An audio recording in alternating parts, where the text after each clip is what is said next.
Welcome back to In the Booth. I'm Shawn Booth, and thank you guys for tuning in. Wherever you're listening from, we appreciate the support. Whether you're listening from Florida, Tallahassee, maybe you are out in Samcat, Nebraska. Sure. I was going to say Peoria, Illinois. That's where I just was. Or that. Peoria, Illinois. We appreciate it. If you guys aren't watching us on YouTube, head over to that channel now to see the full episode. And we are super, super excited for today's episode. Samcat, we've been working on getting this guest here for over a year now. That is correct. And quite literally 1 year, almost like to the date. Yeah, and it's been a wild year for her. We're excited for you guys to listen to the story. But first, let me set up the scene for you here. Sitting across from me is my son Locks right now, and he's staring at me. He's wearing some blue overalls with a white tank top, and he's barefoot today. And sitting on the lap of Auntie Cat, she's got on cowboy stilettos. Is that a thing? That is not. And these are just called booties, but we can go with cowboy stilettos. All right, we got booties, we got jeans, and a cowboy t-shirt. What does it say? It says, Make America Cowboy Again. Okay, Make America Cowboy Again. We got Cowboy Cat in the building. Hey, sun's out, guns out with Loxy B over here. And to my left, she's a former competitive swimmer at the University of Kentucky. Go Wildcats. Go Wildcats. I'm just going to read one of her recent tweets that I think kind of sums up and explains her life right now. Quote unquote, I can't believe I reached 1 million followers on X for simply saying men and women are different. LOL. Ladies and gentlemen, please welcome the voice of women's rights and athletics, and I believe the voice of common sense and reason. We got Riley Gaines. Hey. Oh my gosh. Well, thank you. Thank you. It's great to be on. I can't believe being a Nashville native, we didn't make this happen sooner, but that is entirely on my end. So could not be more excited to be in this chair with you guys, and most importantly, Locks. Yes. So it's been a wild ride for you the past year. I'm sure you didn't have this year on your bingo card. No, how could you? Yeah. Certainly have done some things, been some places, met some people that I never in my wildest dreams would have imagined. For the sheer fact of I never would have imagined the conversation that we're having is one that is necessary to be had, certainly not by me, but really by anyone. But here we are. So day by day, learning, adapting, rolling with the punches, sometimes even quite literally. So yeah, it's been a whirlwind. Well, let's take it back to the beginning. Swimming, Division I, elite swimmer, top in the country. How did you get into that sport? So I come from a family of athletes. My dad, he was a football player. He played right here at Vanderbilt. He went on to play professionally in the NFL for many years. My mom, she was a Division I softball player. All my uncles played professionally, won Super Bowls, all the things. So playing sports was never, or I guess not playing sports, that was never an option for me and my siblings. No way. But I'll tell you, when I did the thing that a lot of kids do, you know, you play softball, you do soccer or basketball, I started swimming. And my dad told me, Riley, that's not a sport. Like, you need to pick an actual sport. That's not one. And his justification was any sport where, or any activity where a guy is wearing what is equivalent to what he called panties, that's not a sport. So I started doing other things. High school rolls around. I'm still swimming and softball. Those are my two sports at the time. And so I started getting recruited for both. And so I had to make a choice. And ultimately I chose swimming, which did not enthrall my dad at first. But I'll say he's come around. Now he knows that swimming is a sport. So, man, I started swimming when I was 4, graduated when I was 22. So really dedicated 18 years of my life to my sport. So does your dad think wrestling's a sport? How's he feel about the leotards that they wear? He'd probably call that gay too, to be honest with you. Yeah. If it's not football, it's not a sport. Yeah. And swimming is very difficult to do. And I think a lot of people don't realize how difficult it is. I did a triathlon. I did an Ironman a few years back. And I was like, oh, I could swim, because I always thought about when I was a younger kid, I could beat my friends down to the end of the pool and back. But swimming more than a lap is a whole different ballgame. Oh, totally. Yeah. It's, and in college we swam 15,000 yards every single day, which is equivalent to about 10 miles. And we did that daily. So it's definitely a lot more taxing than I think people realize. So swimming 6 hours, 3 of those hours are before 8 a.m. It's a huge time commitment. It's pretty grueling, the hours, the practices, the sacrifices that you have to make. So yeah, I don't think people realize it either. Yeah, and it's a lot of alone time with just your mind, because it's not like you're wearing headphones like you No. would in another workout. But I remember just going to the YMCA and just going back and forth, and I would just swim for an hour, and I'd have to really pump myself up to get into do that workout. Yeah, you don't get to talk to people. Yeah. You don't get to breathe. That's not very fun. You stare at the same black line at the bottom of the pool, hours and hours every single day for years. So when did you know that you were kind of a really good swimmer and that you wanted to do that in college? Gosh, I think I started to excel when I was maybe 12 or so years old. When I was 12, I was the fastest 12-year-old in the nation, which I was so oblivious to this. I didn't really know what this meant. I just got out there and did as best as I could do. I would have parents coming up to my parents at these swim meets, and they would say, hey, like, do you know that time your daughter just went is such and such? It's a quadruple A standard. I still don't even really know what half this stuff means. And my parents were just kind of like, okay, cool. They didn't put a lot of emphasis on it. Neither did I, to be honest.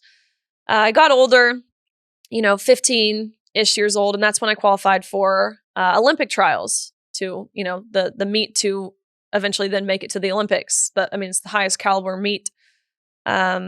Really, it's even more competitive than the Olympics because of the depth that the United States has. And so qualified for this meet at 15 years old. I was one of the youngest ones there. I distinctly remember, I was still so just like, didn't really know what this entailed. I was kind of just going for the experience. And so I go to the center, the aquatic center where this meet was. I get on the elevator, I press the button, and the elevator doors open, and there's Michael Phelps. And I'm like, oh my gosh, like, this is actually a pretty big deal that I'm here. So that's kind of when it set in, to be honest with you, that this was something that if I really dedicated myself to it, again, my time, my effort, this is something that I could see myself pursuing in college. 15, 16, of course, ups and downs. There's no doubt about that. Mm-hmm. You go through periods where you plateau. It feels as if there's nothing you can do that will allow you to drop time, to better your times, to go PRs or things like that. But I was very happy with my career. I ended on a lot of people end very bitter with their sport because it's hard to continue improving for, like I said, 18 years of your life. Yeah. But I was very happy with my career. Yeah, and especially improving in a sport like that. I mean, you're talking about a half a second, a hundredth of a second. Hundredths of a second. Which is wild. Yeah, minimal. That's insane. And so Kentucky, how'd you end up there? And I'll preface this by saying I'm from Connecticut. I'm a UPenn fan, UPenn basketball. So I apologize. I don't know if UPenn has a team. No. As long as we're not singing Rocky Top, then I'm good. I knew I wanted to stay in the SEC. Yeah. By far the best conference. Sorry to Big East. Yeah, sorry guys. You can just join though. It's what Texas is doing and Oklahoma is doing. Everyone's doing it. Just join the SEC. But I knew that's where I wanted to be. And so really I thought I was going to be a Florida Gator though. And so I took my trip to Florida. Had a couple trips planned, took my trip to Florida. I remember talking with someone close to me before this asking, how do you know if it's the right place for you? And they told me, okay, well, they'll take you to a football game or a basketball game or what have you, and they'll play the fight song. And if you get chills when you hear the fight song, that's how you know you're at the right place. And so we got to go to a football game, and the fight song starts playing. And I just couldn't help but think, why are people doing this? And again, I don't look that good in orange. I don't want to go here. But this was like a total shock to me. It was like someone had just thrown a wrench at my plans. I didn't really. All because of the fight song. All because the fight song. I really let that weigh on me. And again, the color orange. Ew. And so I kept taking my trips. Never once did I think I was going to go to University of Kentucky. Admittedly, I thought the only things that came from Kentucky were like meth and Mountain Dew, which I was interested in neither of those things. But funny story, my boyfriend at the time, who is not my wonderful husband now, he was a big Kentucky fan. And so this coach constantly was emailing me, reaching out to me, calling me, texting me, asking if I would come on a trip there, which again, I totally just ignored him, to be honest with you. I wasn't interested. But he told me, hey, we'll bring you to a basketball game. And this was before Kentucky was losing to like the St. Norrisburg Peacocks or whoever we lost to a few years ago in the tournament.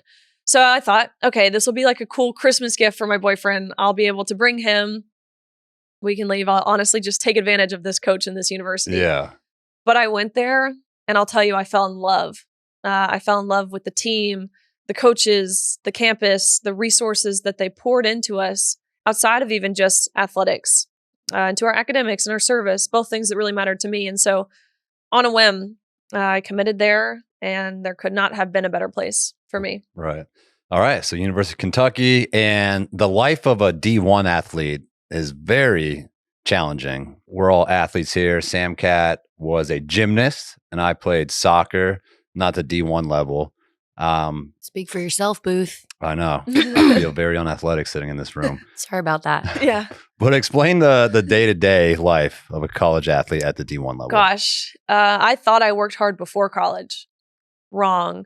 This was a different kind of working hard. As I said, we practiced 6 hours. That's just the time in the water every day. Again, 3 of those hours are before 8 a.m. So you get to the pool at 5 a.m., practice till 8 a.m. You go to class, you come back, you practice again from 1:30 to 4:30. Ate our dinner at old people time of 4:45 because we were starving. Did your homework, iced your shoulders, went to bed, woke up, you did it all again the next day. Again, that's not including any of the weight sessions, the lifting sessions we had. That's not including the what we call dry land or extra ab workouts that were mandatory we had to do. It's hard to balance, honestly, kind of this your athletic side of things, but also the academia side of things. You're missing weeks at a time for meets during finals, of course, always. So constantly trying to catch up with school, forget your social life. You just don't really have one. All of your friends are people who are on your team, which I'm so fortunate for my teammates and for my friends. I met my husband at University of Kentucky. He was a swimmer.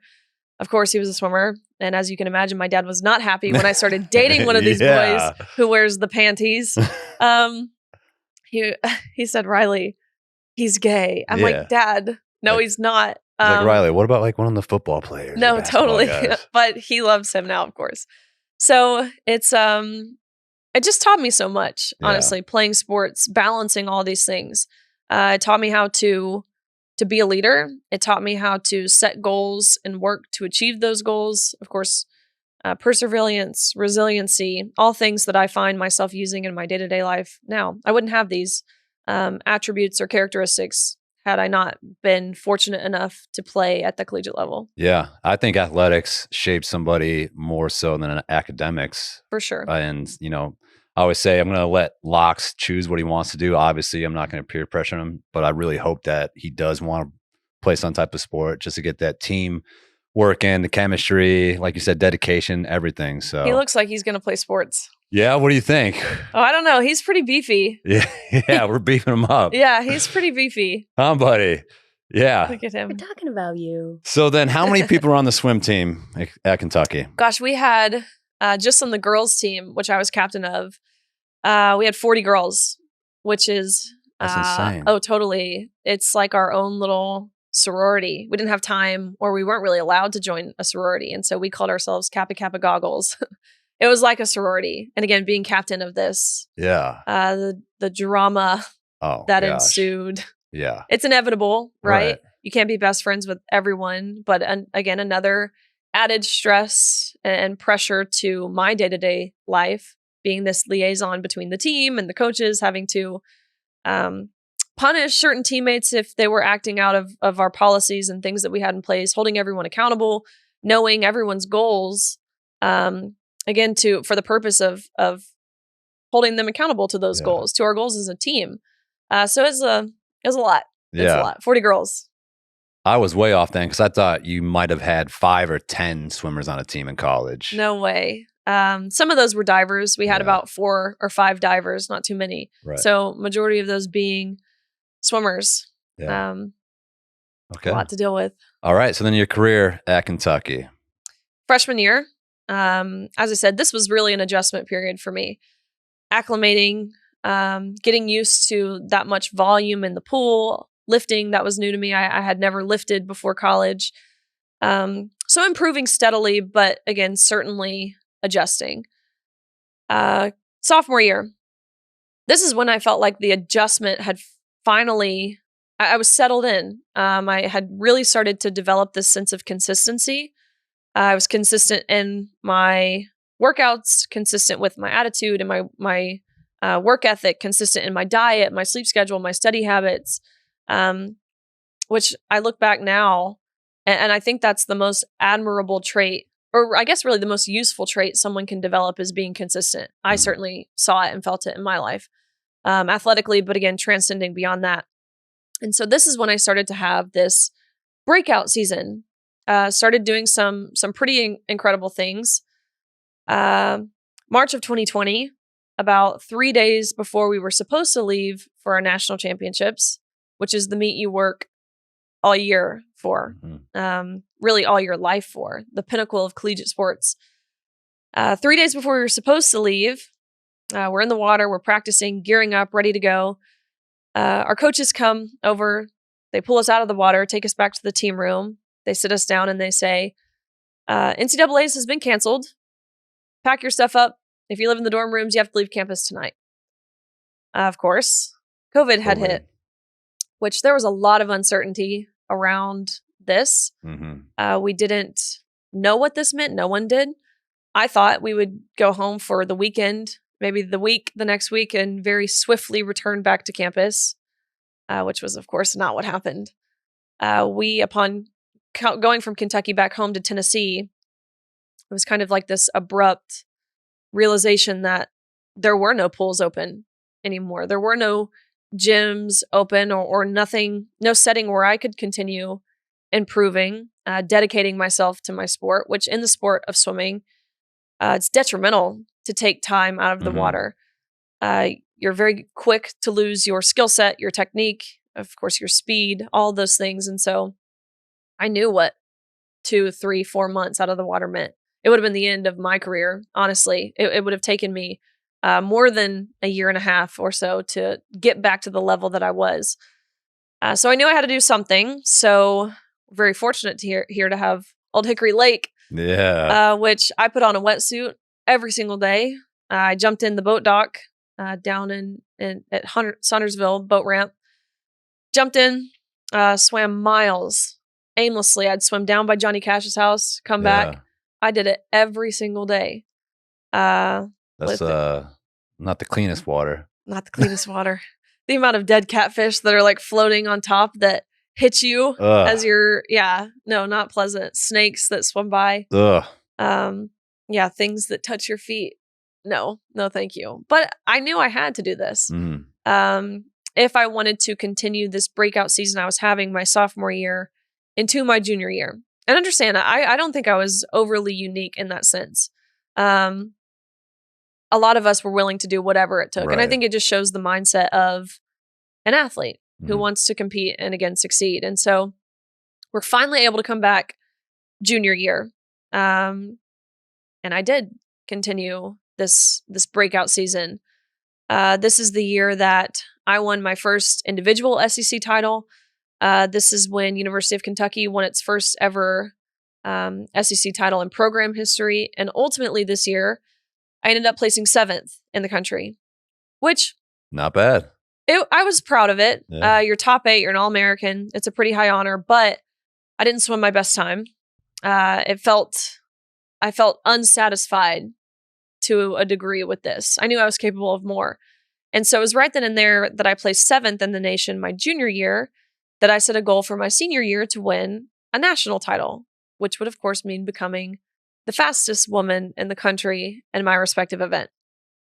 And so senior year rolls around and I'm right on pace to achieve this goal. About midway through my senior season, so about November of 2021, I was ranked 3rd in the nation in the 200 freestyle, trailing the girl in second, a girl who I knew very well because, I mean, like in most sports, your top tier athletes know of each other, regardless of where you compete, because you've grown up competing against each other. And so she swam at University of California, again, trailing her by a few 100ths of a second. But the swimmer who was leading the nation by body lengths, might I add, was a swimmer that none of us had ever heard of before. Not myself, not my teammates, not my coaches, not my parents. And this is the first time we became aware of a swimmer named Leah Thomas. Lots of red flags at the time upon seeing this name and the times that this person was posting. What were your initial thoughts? You were just like, this girl's really, like, you swam your whole life. You've never heard of her. That's it. That doesn't happen for a variety of reasons, but it just didn't.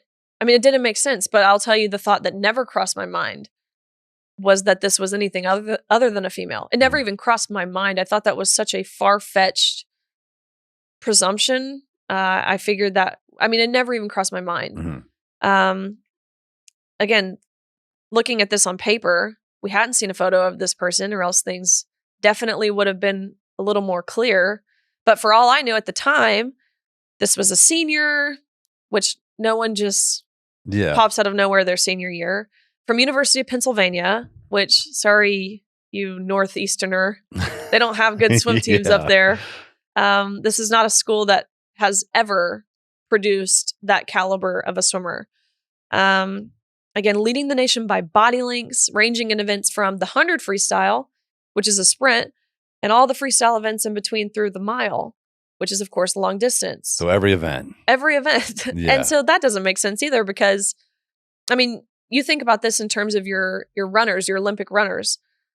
It's like saying your best 200-meter runner is your best marathon runner. Which doesn't happen. It doesn't happen. Yeah. They're two totally different systems that you're using. But that's what we were seeing in this person. And so I'm so confused. I'm talking to my coaches. I'm talking to my teammates. Who is this? We had no idea. I went to this database where, for example, if you looked up the name Riley Gaines, you would see my times and my progression from when I was 8 years old all the way through college, and this trend line. And so I'm looking up the name Leah Thomas. There's no history of this person until that season. Again, so confused. And we continued to kind of stay in the dark until an article came out disclosing that Leah Thomas was formerly Will Thomas and swam 3 years on the men's team at University of Pennsylvania before deciding to switch to the women's team. And so when I read this, it was actually my coach who sent me the link, because of course he knew my goals. He knew how hard that I worked. He said, you need to read this. And so I read it. And of course, naturally, I was shocked. We all were. But really, upon reading it, it was like this sense of relief. Like, oh, yeah, that makes sense. Yeah. This person's not a threat to me because they're a man. There's no way the NCAA will allow this person to compete with us at our national championships. And it was at this point where I went to that same database and looked up the name Will Thomas, because I was curious, was this a lateral movement? Was this someone who went from ranking amongst the best of the men to now continuing to rank amongst the best of the women? Which is, of course, not what we saw. We saw this was a mediocre man. That's actually generous. Ranking at best in the nation the year prior in the same event, 554th in the country. Which again is why I say I felt relieved. I'm like, the NCAA will see this how I saw it. Again, how my family saw it, how my coaches saw it, how my teammates saw it, how anyone with any amount of brain activity would probably comprehend this. Nothing hateful about it, nothing even opinionated about it. The mere facts on the paper in front of us that this was not a lateral movement. But lo and behold, the NCAA did not see it that way. They saw absolutely nothing wrong with this.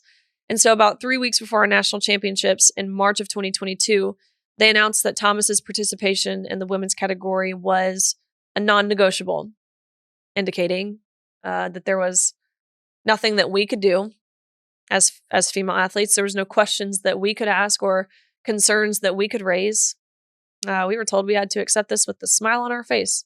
So that was kind of the lead up to that national championships, which that's a whole different scenario. This is when I got to really personally witness and feel the effect that this infringement, or what I would call an injustice, had on myself and my teammates and my competitors.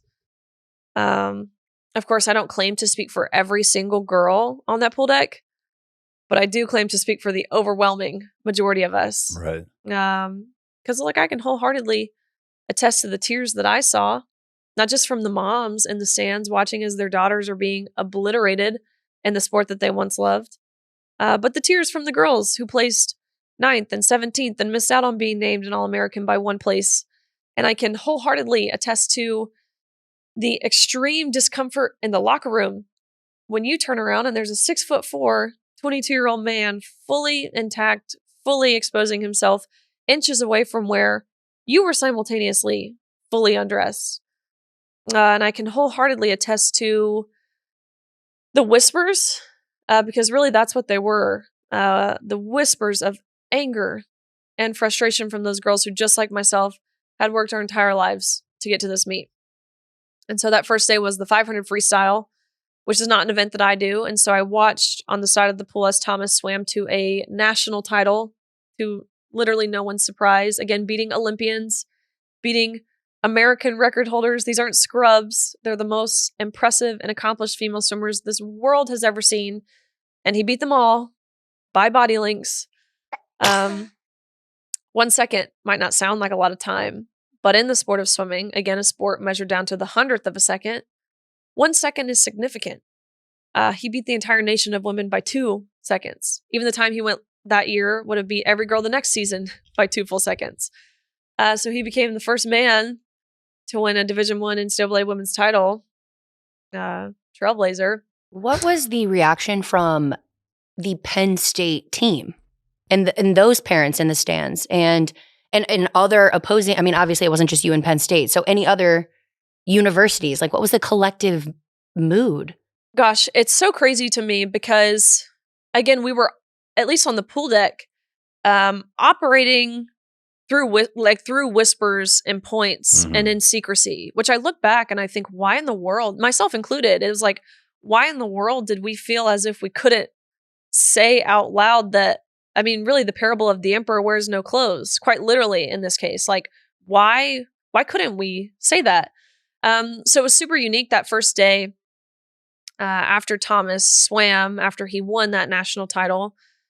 The applause in the stands from the fans, which are really just the parents, their applause and cheers said what they didn't say with their mouths. So when the girl Emma Wyant in the 500 got up, who placed second, ultimately the rightful national champion, the crowd went wild. All the parents cheered so loud. But then when Thomas's name was announced to stand atop the podium, crickets. So that was the general consensus. Again, no one publicly saying anything, but that right there, and me hearing that was encouragement to me, honestly. Because, and we can get into all the silencing tactics that we face, the intimidation and different things that we faced prior to this meet that led me to believe that my thoughts that I was having were in the minority. But that kind of thing, it inspired me. A couple people would yell from the stands, "Cheater." Yeah. And I think I needed to hear that, honestly. Right. It almost feels like an SNL skit or something that's so outrageously... like a Babylon Bee headline. Yeah. South Park episode. You just picture college women lining up on the blocks and then a 6'5" guy hops up on the block next to you. In a women's fully swimsuit. Intact, in a women's swimsuit. And it's like, all right, let's go, girls. And nobody's like, this is the most outrageous thing ever. And when we would watch that SNL skit, we would laugh because it's objectively hilarious is what it is. And that was my like mood going into this. Like it still felt like this circus. Like, admittedly, I was almost intrigued. Of course, I knew the whole time it was wrong and unfair. I knew that, but there was a sense of intriguement until I actually saw this with my own eyes. And I felt ashamed for laughing at this or for thinking this was some kind of comical scenario that we were in. If those feelings shifted to heartbreak. Right. Total demoralization. Knowing that the people who were supposed to be protecting us, the people who were supposed to be ensuring our privacy, our equal opportunities, our safety in our sports, had failed on all accounts.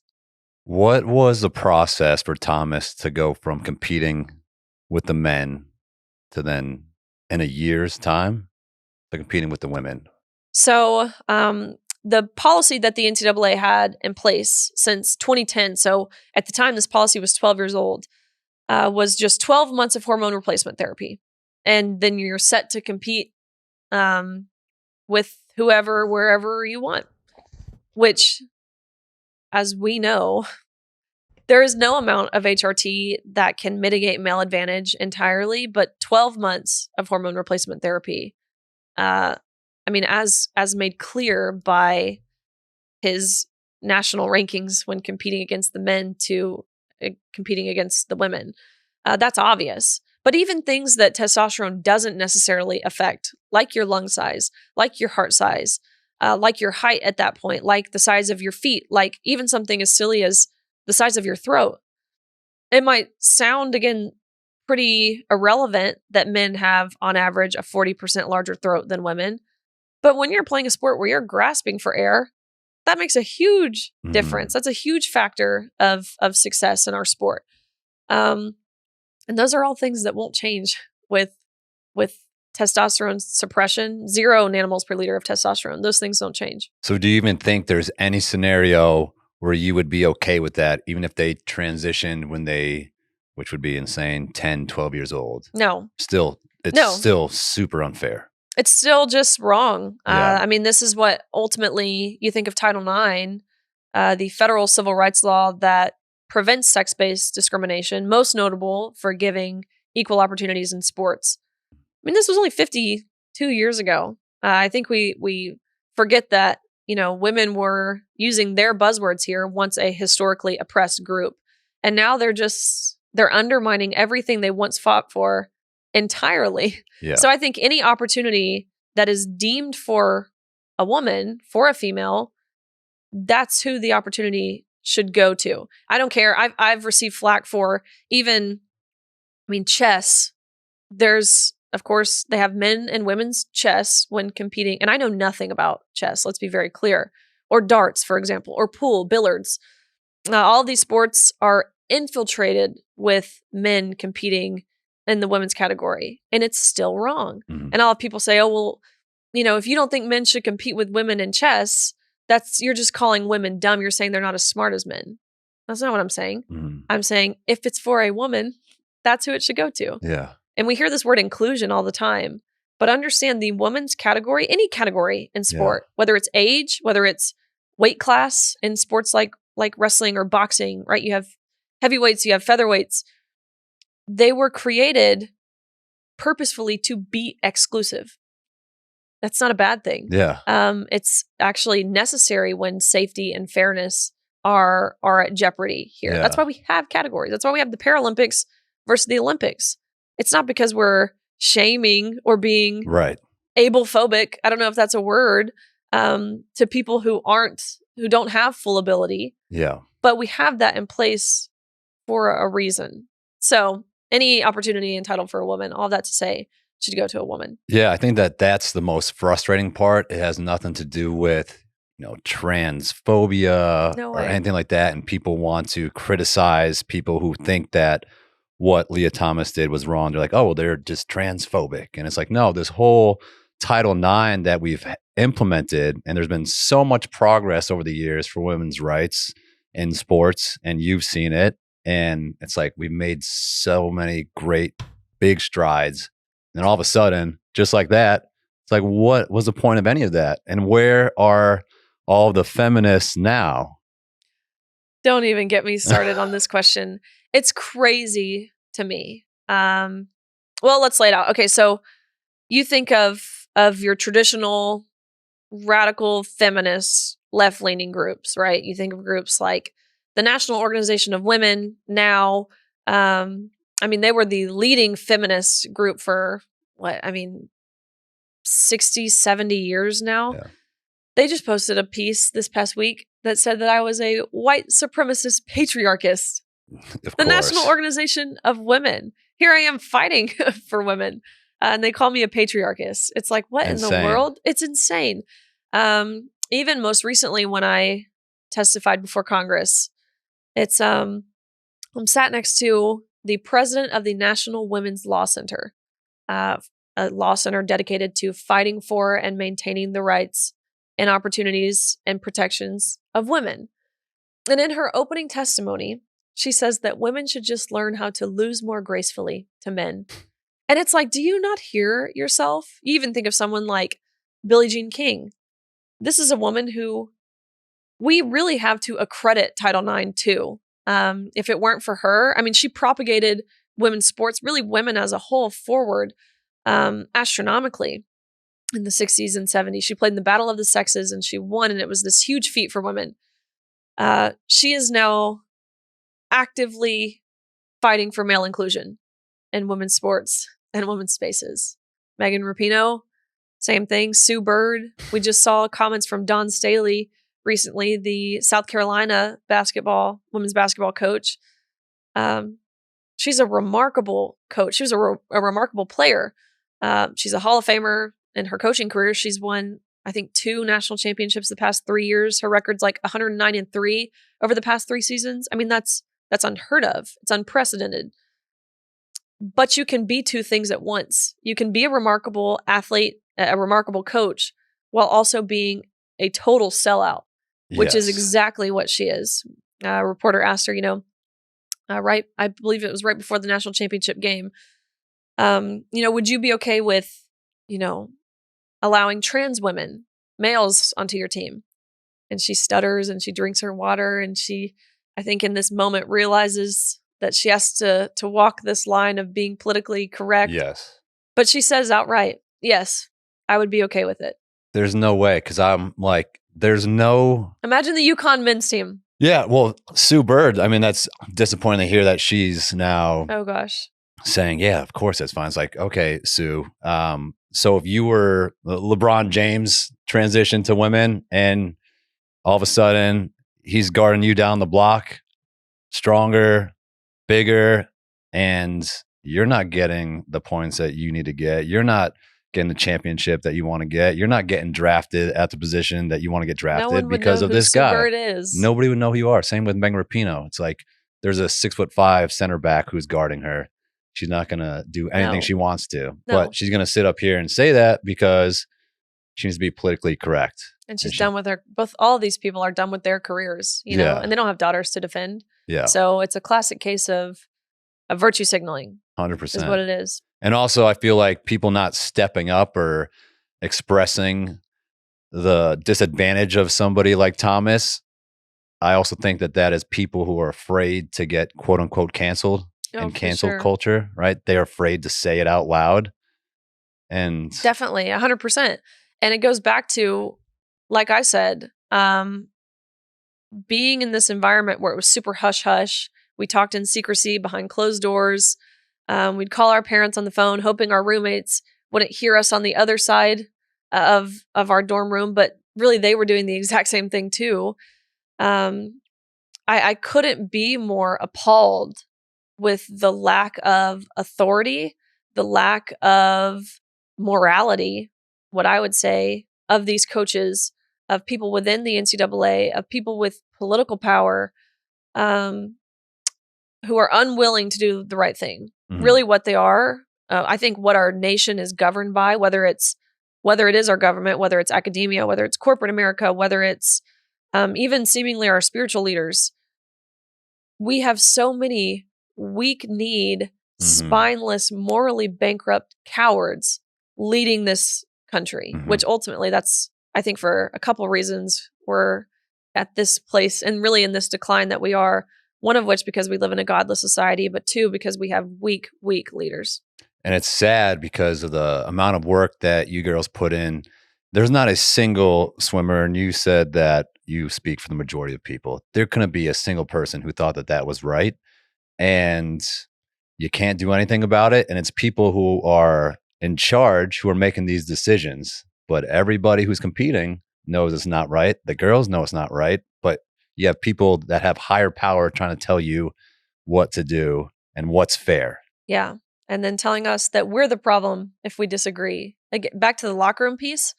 Thomas's teammates, they were forced to undress in front of him 18 times every single week. I only competed against him at this 1 week-long championships. They dealt with it all season.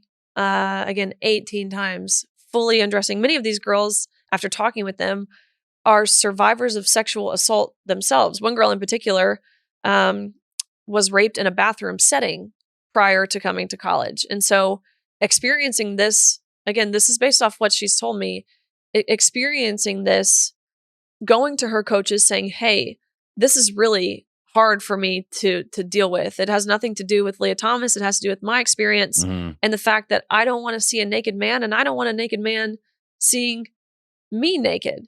And her coaches said, well, I suggest you learn how to be kind, and I suggest you learn how to be inclusive. That's what these girls, I know, that's what these girls were dealing with. 16 of them, actually, Thomas's teammates, sent an email to their administration, specifically with their parents signed on, specifically expressing their discomfort in the locker room. And their university responded back with, if you feel uncomfortable seeing male genitalia, here are some counseling resources that you should seek in an attempt to re-educate yourself. And of course, the counseling resources were provided through the campus's LGBTQ Education Center.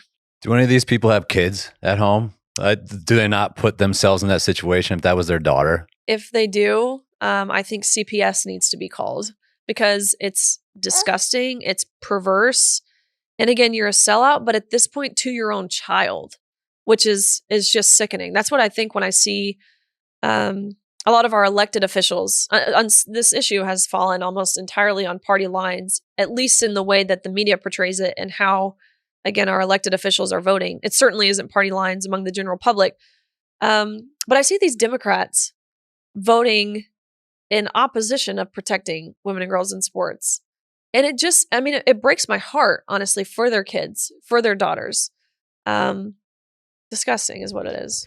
I would really, if you're comfortable, you mentioned earlier silencing techniques that you experienced. I would really like to revisit that. If you can, of course, elaborate on what you guys experienced. Of I course. feel like it's important to hear, because sometimes I feel like silencing techniques are almost a Jedi mind trick. And the fact that you don't even realize you're being silenced until you're almost out of it or on the other side of it, or someone else presented it to you in a different light or something along those lines. 100%. And that's certainly what we all, I would say, experienced. Leading up to this meet, we knew, at least our administrators knew, this meet was going to get a lot of national attention. Swimming is not a sport that typically has national attention. And so they sat me down. They brought in an outside professional, whatever that means, who, it was like this mock interview setting. They knew that I would probably be in the final with Thomas. So they wanted to give me training on how to approach this topic. And so they sat me down. It was like a mock interview setting. They threw interview questions at me. And they taught me how to use she, her pronouns.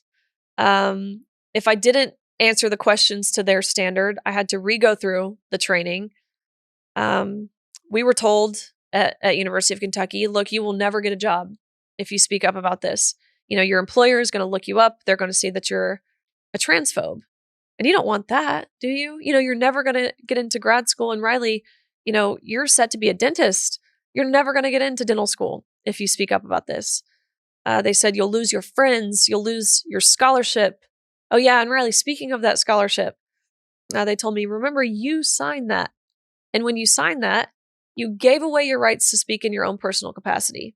Remember, you represent us, whose name is across your chest and across your cap, because it's not yours, it's ours. And understand, we have already taken your stance for you. Again, Thomas's teammates, I mentioned the emotional blackmail, really, that they received in that email. They were forced to go to mandatory LGBTQ education meetings weekly to learn about how just by being cisgender, they were oppressing Leah Thomas. Their university even went as far as to tell them that if they did speak up about this and any harm whatsoever were to come towards Thomas's way, whether it was physical harm, emotional harm, self-inflicted for that matter, they said, then understand you are solely responsible. And that would make you responsible for a potential death. And you don't want to be a murderer, do you? No, again, so I suggest you be kind and I suggest you be inclusive.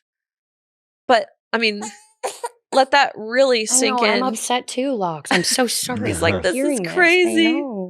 I But I mean, really, they were telling these girls that they would have blood on their hands if they advocated for fair play and privacy in areas of undressing. They would be murderers. And believe it or not, that's effective when you're talking to a bunch of Yeah, of course. 18, 19, 20-year-old girls. Of course. It's and again, I could keep going about the different ways to get us to submit, to coerce us into silence. Because again, I am not unique in the way that I feel, but unique in the way that despite the tactics they use, still willing to do the right and the fair and the just and the moral thing. Right. Is there any part of you that feels bad for Leah Thomas? Of course, I think Leah Thomas is entirely deceived as well. Yeah. I mean, look, he was lied to, which is what this whole movement, the gender ideology movement as a whole, is built on manipulation. It's built on deception. Mhm. And so he was deceived. Yeah. Which, again, ultimately, who do you blame? Do you blame someone like Thomas, or do you blame the people who ultimately deceived him? Right. I think he thought he was doing The right thing. the right thing, which, again, more importantly, as a Christian, I believe it's our purpose on this planet to spread his word, his gospel, his message. Yeah. And he's very clear in saying that he, and when I say he, I mean our wonderful and just creator, created man and woman perfectly and intentionally in his image.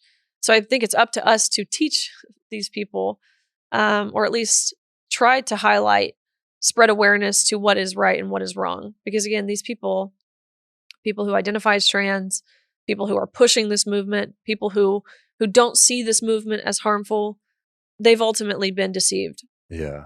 Yeah. Because when I look at that picture of him on the podium, and then is it you and another swimmer are Right. kind of off to the side together, I'm like, this is just a sad situation for Right. everybody, for Leah, Everyone. for you guys. And it just shows like how the people at the top just messed everything up. Entirely. So yeah, I have no animosity towards Thomas. I Yeah. really don't. What Thomas does behind closed doors, I don't care. That's the beauty of America. I don't want someone infringing on my rights, my freedoms. I don't want to infringe on his rights and his freedoms. But that can't come at the expense Right. of my rights, of our privacy and safety and equal opportunity, endowed to us through Title IX. So, and I don't want it to cost my taxpayer dollars. Yeah. So, look, if that's the way things can go, then by all means. But that's not the way things are going. We ultimately, as women, are seemingly being sacrificed. Yeah. The women's category has become a catch-all, and to that point, and something that really no one has touched on, but again, it's important, is at this same national championships where we had Leah Thomas, again, a 6'4" man, identifying as a woman who we were told we fully had to treat as a woman. We had another athlete who was transitioning. But this athlete is a female who began to self-identify as a man, who we were told we fully had to treat as a man. Izzy now goes by the name of Isaac. They never pick creative names. Izzy now goes by the name of Isaac, swimming at Yale, which, like, of course, And he's getting she smoked. was. Yeah, of course she was, because what's up with the Ivy Leagues? Yeah. These are supposed to be places of higher education, but daily they are proving that to be more and more false. Izzy now Isaac. Again, optics purposes, follow along if you even can. It's the finals of the women's 100 freestyle. You've got a 6'4" man in a women's swimsuit with a bulge next to a woman wearing only a Speedo with nothing covering her top. They both wrote on their arms in big black Sharpie, "Let trans kids play," as if they both weren't playing in the category that best suited them. I'm sitting there watching this and I'm like, it's me. I'm the crazy one. It must be. This is the freaking Twilight Zone. To your point, an SNL skit is what this was. But it begs the question of, if we were really basing this off gender identity, like the NCAA claims, like the Biden administration claims, like the IOC, the International Olympic Committee claims, then why did we have someone identifying as a man competing with the women? And of course, that's rhetorical because anyone with a brain or a heart, for that matter, could answer this question. And that's because Izzy, now Isaac, would never and will never be able to compete at the same level against the men. Nope. She ended up placing 5th in the country in the 100 free, which is an incredible achievement if you're not taking performance-enhancing drugs. But now she is competing with the men. Finishes dead last every single time. The one meet I watched of hers this year, the only male swimmer she beat was a man who had one arm. Yeah. And I don't say that to make a mockery. I don't say that to be funny. I don't say that to do anything other than highlight Men reality. are different than women. Exactly. So, was there ever any conversation? I mean, so they're pushing you, they're asking you to be inclusive and to essentially make Leah Thomas feel as though she is one of you guys at any cost. At any point, did anyone say, well, what about us? What about, like, okay, if you're going to, what about me, who has been getting up since 5 o'clock or 4 o'clock in the morning since I was 4 years old, trying to make this dream come true? No one, I have a hard time connecting the narrative of being inclusive and making sure everybody feels like they have a place, except for the ones that have been there the whole time. Or I guess I don't know how to connect the two. Did anyone ever bridge that gap for you when you were in the NCAA and say, this is why? Anytime I raise this concern to anyone, again, whether it was a coach, whether it was an official or what have you, every single time they said, well, our hands are tied. We can't do Who's anything. tying them, though? You're the governing body. Exactly. But that was their response every single time. Which is, again, it does just leave you baffled. And to your point about banning, prioritizing the men instead of the women in women's sports. Just this past week in West Virginia, there was a middle school track and field meet. There's actually a Fourth Circuit U.S. Court of Appeals ruling a couple weeks ago that ultimately shot down West Virginia's Fairness in Women's Sports Act, specifically in the case of one boy, 13 years old, who began taking hormone blockers at 8, that would ultimately allow him to compete in the sport that aligns with his gender identity, which is with the girls. And so there were 5 girls, again, middle school track and field meet, who were set to compete against this boy in shot put. And they said, we don't want to. We don't want to compete with the boy. We don't want to fight for second place. We deserve to win. We deserve to be called champions. We're worthy of that. And so they decided we're not going to compete. We're going to get in. We're going to step in the ring, the circle, and we're going to walk right out. That will be our form of showing, or expressing our opposition, is by conceding. Those 5 girls, oh my gosh, so brave, so inspiring. It's so sad, actually, that the 13-year-olds have to be the adults in the room. But their school, their middle school, responded with their coach banning them from future competitions because they took that stand. Banning the girls from girls' sports rather than the boy from girls' sports. I mean, none of it makes sense. No. None of it. I feel like we're just in such a time of overcorrection with everything in society 100%. where we're going to look back one day and just be like, that was stupid. What have we done? What have we done? Look back. I'm feeling it right now. Yeah. Was there ever a time in your career, or obviously, like you said, you were set up for dental school, you're going to have a different path. This path is not what you imagined. Was there a defining point that you were like, all right, I guess it's going to be me. I'm going to be the one that's going to say something, because this is not an SNL skit. This is reality. And this is, for your potential future children, for the other little girls that have looked up to you, because I know that you shared a pool with younger generations of girls that were like, oh my gosh, that's so cool. Because I know that existed. I've been that little girl. I've been the leader that's been in the gym with the younger girls. And it's just a responsibility that you feel naturally and organically to grow with. And when did that become more so than just like, all right, I'm not just going to be a role model here inside the pool. I'm taking this outside as well. I think I had 2 if I think about this, I think there were kind of two defining moments for me. The first one was when he and I competed against each other in the 200 free, which was the day after he won the national championship in the 500. And so, of course, we get on the blocks, dive off, swim 8 laps of freestyle, touch the wall at the end.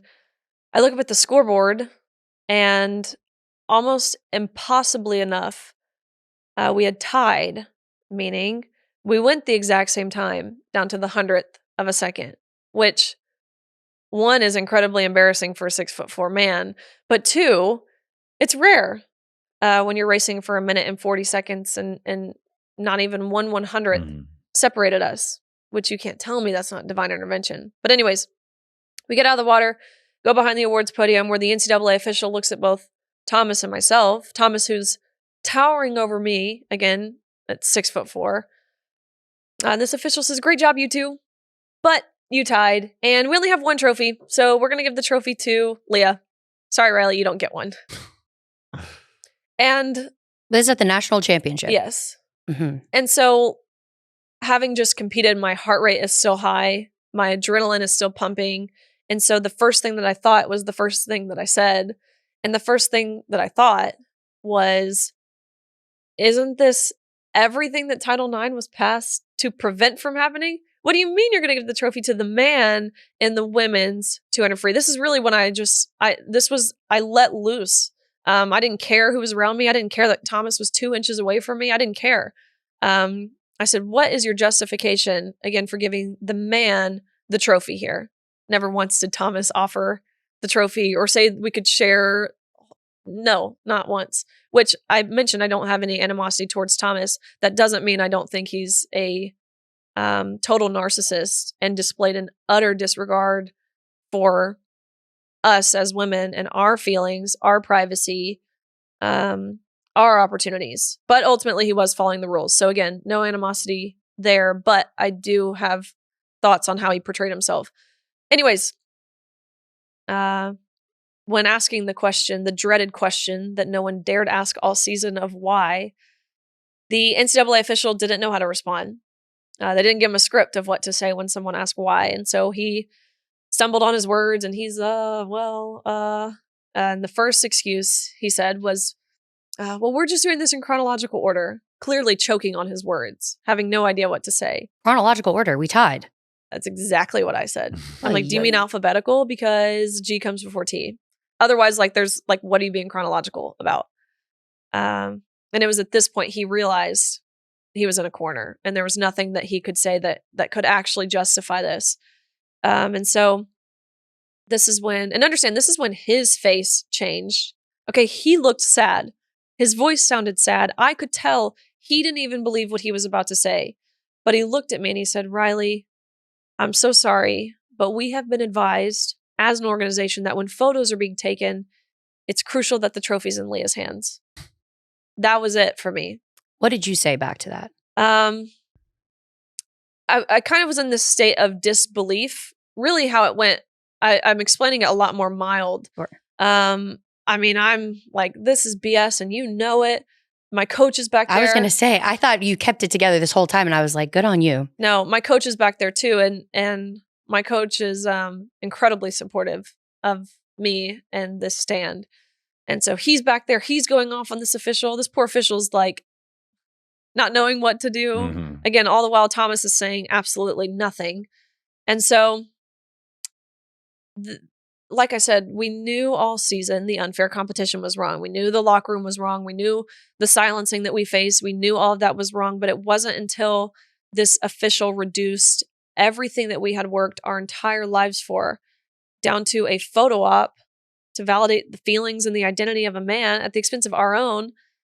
That's when I was like, I'm no longer willing to wait for someone else. And it hit me. I remember distinctly, I'm standing on the podium, again, sharing my placement, my spot with a man towering over me, holding this trophy. I know I have to give back. They let me pose with a different one, but they said, you have to give yours back. How nice of them. Oh, so sweet, right? Mm-hmm. Holding this trophy, I know I have to give back to them. And it hit me. All the while, again, I'm clapping, I'm cheering, I'm smiling. I didn't know what else to do in these moments. And in that moment, I remember thinking to myself, why in the world am I smiling? why in the world am I applauding? Because what am I cheering on? I'm cheering on our own erasure, our own demolition. And that's when I decided, really, again, this realization of how in the world could we expect someone else to stand up for us if we weren't even willing to stand up for ourselves? This has to come from us as women, as female athletes. So that was, I think, the initial push that I needed. And secondly, the second defining moment, about a year later, I'd been outspoken at this point.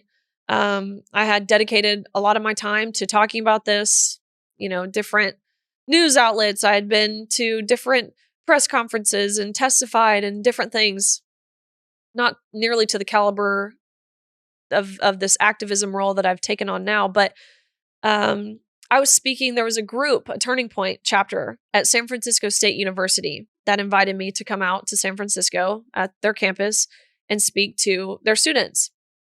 I thought, this is great. I understand. I'm kind of entering into the belly of the beast. I know San Francisco is a lot different than here in my home state of Tennessee, but it almost excited me because these are the people who needed to hear the message. You can preach to the choir all day long, but what impact are you really having? And so I was excited. I was naive to think that these students would come with an open mind and the willingness to have their hearts softened, because they did not. They came with pitchforks and fire. And upon delivering my remarks to a room full of opposition, I'm talking a room full, everyone in that audience hated me. They were all there strictly to show their face and make it be known that they hated me, which I didn't care. Again, that's who needed to hear it. But in delivering these remarks, a group of protesters from the outside, hundreds of them, entered into the room. They turned off the lights at the back of the room. They rushed to the front where I was standing. It was a classroom setting. So I was at the front, by a whiteboard with the podium. And that's when these protesters start just ambushing me. I'm being pushed, I'm being shoved, I'm being punched in the face by these men who are wearing dresses, which fortunately for me, their punches really don't hurt that bad. But ultimately, these protesters ended up holding me for ransom for hours through the middle of the night, demanding that if I wanted to make it home to see my family safely again, I had to pay them money. All the while, you might be thinking, okay, well, where are the police? It's San Francisco. The police are being held for ransom with me. I'm looking at the officers in this room and I'm like, pretty sure we're being held against our will. Pretty sure we call that kidnapping. Isn't there something you can do? To which even the officer said, no, our hands are tied. There's nothing we can do. We're not allowed to do anything because we're not allowed to be seen as anything other than an ally to that community, or else we'll lose our jobs. Then, of course, this is the same community on the other side of the door calling the officers racist pigs for protecting a white girl like me. The dean of students shows up, again, the middle of the night, midnight, starts negotiating with the students how much I owe each of them to leave, which the price they agreed upon was $10 each, which makes me mad because I think I'm worth more than $10. Damn. Granted, there was a lot of them. Wow, that negotiation though. Yeah. I know. $10, eh? I know. Okay. But eventually was able to get out of there. But the next day, the university, it was the vice president of student affairs at the university, Dr. Jamila Moore. She sent out a university-wide email to faculty, students, professors, what have you. And in this email, she said, we are so proud of our brave students for handling Riley Gaines in the manner that they did. We know how deeply traumatic her presence on this campus is. And so here are some counseling resources for you guys. Take the day off of school. Just know that we see you, we hear you, we love you, and we stand with you. So sad. That was the second defining moment where honestly, it was at that point that I realized just how desperately they don't even want you to share your lived experience. I wasn't there to share opinions. I wasn't there to spout off any sort of hate. What we're talking about, what we went through, reality. They so desperately don't want you doing that. So that, I think, was the second defining moment for me in terms of understanding what we're up against. Number one, understanding how crucial it is that we find our voices, that we be bold, we be courageous. We stand up to the bullies because that's what they are. They're bullies. So I would say those two things. And that was how long ago? That was a year ago. Okay. What's So- crazy about that is I sent you a message. You were here. Yeah. We were here. I sent in this you a room. message that morning before all that happened. That's Like a wild. few hours, and then That's probably why I got lost I in know the that's why. mix. Like the next day, I was like, "Well, Well, send her we- a message at a pretty bad time because all of a sudden you were all over the news, and you must have gotten a million messages." It was that same day. It was. I'm sorry. I just want to go back to the school invited you out. Yep. Then they were threatened by your presence, but not by the fact that you were held hostage with police. That's okay. Yep. Okay, that's okay. I just want to make yeah, sure. Yeah. And then on top of that, we're going to not even double down, we're going to triple down. Yep. Take the day off of school. Yep. You might need to recover from that traumatic experience you had of what? Needing $10? That sounds pretty traumatic. But You can't even get me out of bed for $10. oh my God. You are so much more like eloquent and well-spoken, and maybe you've just been living this reality much longer than those of us that have been afforded the luxury of not necessarily having to confront this head on like you have. I give you mad props because I would be in jail. Yeah. And You're it's sweet. no, I'm not. That's the thing. Is that like I give you so much credit for not only being educated but well spoken. And like you said, I'm not spouting opinions that I've just created. I'm just sharing reality. Boom. It's important to hear. Yeah. Yeah. No, it is. And you're right. It's been a process of learning how to talk about it. Even literally like in the language that I use. Like I thought it was kind at first to use the preferred pronouns. I wanted to be respectful. I thought that's what respect was. And then I realized I'm like, who am I respecting? Because that's not respectful Yeah. to Leah Thomas. Like this is someone, as I said, who's been deceived, and I'm only further participating in the farce if I go along with this. That's not what respect is. Even the verbiage of trans woman, I won't say that now because I think that implies that I believe that a male identifying as a woman is some subset of a woman. And they're not. It's just male.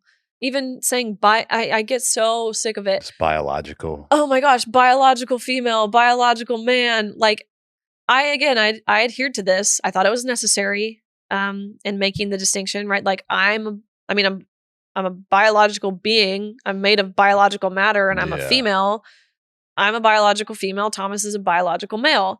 And I'm sitting there one day, having taken many upper level math courses in college, and I'm like, if this was an algebra equation, wouldn't that word biological just like cancel out? Yeah. Like, why are we saying that? And it hit me what we were doing. It's like when we do that, we are subconsciously, even if we don't know it, I mean, we're playing their game.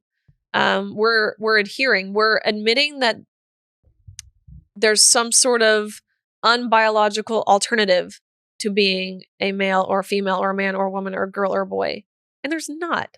So learning so much, even the verbiage of sex reassignment surgery. I just won't say that because again, it's admitting that I think someone can reassign their sex. And it's the first step to playing the part. And you can't.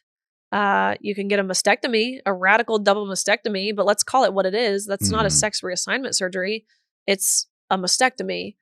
The verbiage of gender affirming care. It sounds so positive. Yeah, just It even sounds- reassignment. Yeah. Using that word. Yeah. Just- So I've had to learn all that to say, like, it really has been, 2 years at this point of learning and adapting and framing my messaging.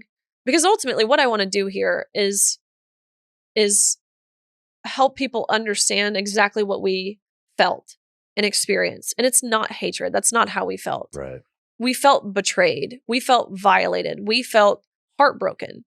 So understanding that the framing of this argument and my stand as a whole, it really is it's pro fairness, it's pro reality, it's pro transparency, it's pro safety, pro privacy, pro equal opportunity. It's pro woman, the stand that I have taken. I'm standing for something rather than standing against anything. So the people who say this is anti-trans, it's pro woman. And if being pro woman is immediately deemed anti-trans, then wouldn't being pro-trans inherently be anti-woman? And what do we call those who are anti-woman? We call them misogynist. So their argument always folds on itself. It really does. But learning how to kind of manipulate to a degree, that conversation, using their own intersectional language against them. They hate it. If I say, well, I'm just speaking my truth. That was a phrase that the left coined for so long. Right. And they're like factory resetting when you say that. So again, it's never stooping to their level, but learning how to play the game as well as they do. Over the last 2 years that you've been, really the face of, I feel like arguably one of the most important conversations.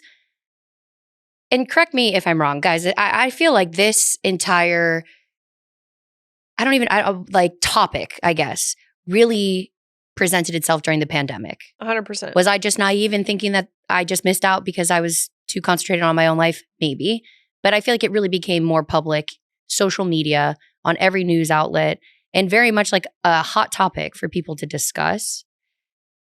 But you've been the face of that for 2 years now. What is something that you can say you're the most proud of that you feel has moved in a positive direction from this? A couple things. I really have, I feel like, been impactful in many different ways on many different fronts.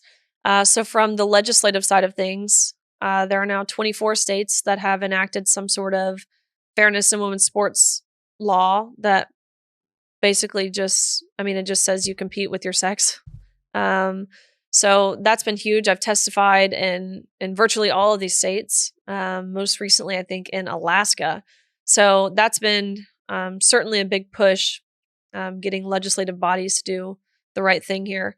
There are now 5 states. I've helped work and develop and implement a bill called the Women's Bill of Rights, which is, I can't even believe it's necessary. It's a bill that defines and codifies the word woman. It's wild to me, like I said, that this is necessary, but we have a sitting Supreme Court justice who can't even answer what a woman is because she claims she's not a biologist. Well, guess what? I'm not a veterinarian, but I know what a dog is. That's the stupidest thing I've ever heard. And it's no surprise that this is the same Supreme Court justice who just 2 weeks ago, in an interview, she said she felt like our First Amendment rights were hamstringing the government. Precisely. That is precisely what our First Amendment rights are supposed to do. And if our government can't understand or abide by that, that's precisely why we have the Second Amendment. So no surprise there. It's necessary, and I would argue that it's urgent we define this word, woman. So that has been done in Kansas, Tennessee, Oklahoma, Nebraska, most recently in Idaho. And to really highlight how this movement, the feminist movement, has flipped on its head, Tennessee was the 36th state to pass laws that allowed women to vote, but they're the second state to define what a woman is. It shows you the 180 that this movement has really done here. So very proud of those things. It's, testifying before Congress and the Senate many times. I was so intimidated when I first testified before U.S. Congress because, these are the heavy hitters. These are the people who govern the entire country. And me being, I think, 22, 23 years old at the time, I'm sitting there, and within 5 minutes, I realized, oh my gosh, why was I intimidated? These people are stupid. These people are actually dumb. They have counsel and staff who do everything for them. If you can get them off that little sheet of paper that their handlers have prepared for them, they don't know what they're talking about. So I think my own of Keith Olbermann, I'll be proud of that for a while. Yeah. I was going to bring that up because obviously when Shawn let me know that you guys you were coming in, I obviously went to your Instagram. This first thing I'm going to do, millennial, I'm going to creep on it. I couldn't have I almost broke my phone liking it because you're like, oh, sorry, I actually broke this one when I just was here to prove you incorrect. I don't even have to try because look, I have 24 more right here. It's so cool though, because the SEC saw that video and they saw where I broke the trophy and they sent me another one. They're like, we hate that you had to waste a trophy proving a point to a senile old man. So here's a new one, which I thought was incredible. That's fantastic. Yeah. And you should be very proud of all that. And I could talk about this all day long with you. We got to get things wrapped up here. A couple quick questions for you. I want to know what your dad was thinking during all of this. Yeah. So we weren't forewarned about the locker room portion. And so The first time we became aware that we would be undressing next to him was when we were inches away from said man, again, fully naked, fully male genitalia, So everything. he was just hanging out, like not even trying to just dress in the corner, or he wasn't like, this is kind of weird, just hanging out. And the thing is, he's still at the time sexually active with women. That was my next question. He called himself a lesbian though, but it's just a man. It's just a straight man at this point. So it's a man in the locker room naked who's attracted to women Exposing who are changing himself. in front of him. Mm-hmm. And so I called my dad after this scenario. Of course, every girl in that locker room covered themselves and got out as quickly as they could. And I called my dad and I'm like, oh my gosh, he's in our locker room, Dad. He's like, I'm coming down there and I'm going to handle this myself. To which I had to say, Dad, we already have one man in the locker room. We don't need to. And you'll go to jail. Like, he really would be in jail. And that was another push of, look, I'll handle it. I got this, Dad. Like, I don't want you in jail behind bars. That's where he would be. So. Yeah. As would any good dad. Of course. Could you imagine? And as you would teach your son to be a respectful and honorable man who would never even in a million years dream of doing that. Yeah, any good parent would respond in the way that my dad did. Right. And you said the girls on Thomas's team had to deal with that all season. Were they all season friendly with him? Do you know? Did they have relationships with them, or was it just he was just secluded the entire time? It was weird. It was, first of all, again, Penn doesn't have NCAA qualifiers normally. They only take 40 people in each event or so, not even 40. So it's a very exclusive meet. So he didn't have I think he had maybe one other teammate there, but his team wasn't there. But the gaslighting and emotional blackmail that they faced all season, it really did mess with a lot of girls. Some of them initially weren't okay with this, but then after meetings and coaching and re-education, were okay with it. Some of them weren't okay with it the entire time. So I mean, again, their tactics, they're effective. Yeah. It works. Yeah. So. Crazy. It's all crazy. Well, where can everybody find you? What are you working on now? You got your own podcast? I do. I have a podcast with Outkick. It's called Gains for Girls. It's super fun to be on the other side of things, talking with, policy experts and people who have been impacted by this movement, what have you.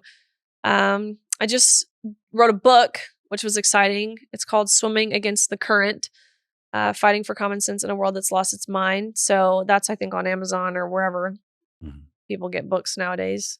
And that's out now? It comes out in May, but it's available for pre-order and different things. So that was fun. It was a unique process to be able to, write your own book. I did the audio recording. Yeah, how was that? Oh my gosh, brutal. No one told me how hard that was going to be. I mean, it was brutal. I'm a big audiobook guy, so I'll probably download the audiobook. There we go. Yeah. So just finished that. You can find me on X or Twitter at Riley_Gaines_. That's where I do most of my posting. God bless Elon Musk. Yes. For creating an environment of free speech and no censoring. My stuff gets censored. I imagine you're similar everywhere. TikTok, I mean, forget it. They won't let me keep a video up for more than 5 minutes. Even saying nothing bad, they'll just delete it right away. Meta. So X is where I do most of my day-to-day posting. Yeah. That's crazy. I had Tommy in here, and my posts with her got taken down. And what was the reason? How suspicious. I mean, it wasn't even. It was like a preview of the episode, and it said it was like controversial, or it was creating conflict, and it wasn't even anything bad. I'm like, well, you have to remember, people are threatened by presence when they get the day off school. So yeah, that's probably what they were feeling. It's wild. Well, keep doing what you're doing. And you guys. Very grateful, like I said, to be able to hang out with you guys. Super cool what you've been able to do, both of you. So I'm honored to be here. We appreciate it. Everybody, Riley Gaines. Hey. Wrap.